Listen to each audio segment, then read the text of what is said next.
Mannanam Kuriakose Elias English medium സ്കൂളിലെ Kinder garden വിഭാഗത്തിന്റെ Christmas ആഘോഷം വർണ്ണാഭമായി. സമ്മേളനത്തിൽ school principal reverend doctor James Mullassery അധ്യക്ഷനായിരുന്നു. പ്രശസ്ത മോട്ടിവേഷൻ സ്പീക്കറും തത്വചിന്തകനുമായ റവറന്റ് ഡോക്ടർ ജെറിൻ തുരുത്തിൽ ക്രിസ്മസ് സന്ദേശം നൽകി. ക്രിസ്മസ് ആഘോഷത്തിന്റെ ഭാഗമായി ഗ്രാൻഡ് പേരൻസ് ദിനാഘോഷവും നടന്നു.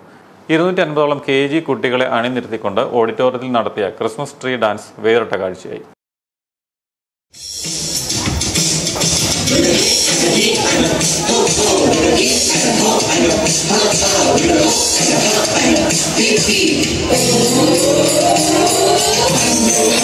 Christmas tree, ho ho ho, hee hee hee.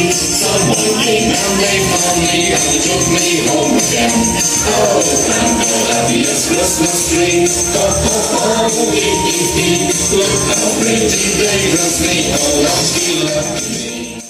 Carol song, Angel dance, Christmas പപ്പ ഡാൻസ് തുടങ്ങി കുട്ടികളുടെയും മാതാപിതാക്കളുടെയും അധ്യാപകരുടെയും വ്യത്യസ്ത കലാപരിപാടികളും ഒരുക്കിയിരുന്നു. Brother Joseph Thomas, KG headmistress Suman Anil, അധ്യാപകർ, അനധ്യാപകർ തുടങ്ങിയവർ നേതൃത്വം നൽകി.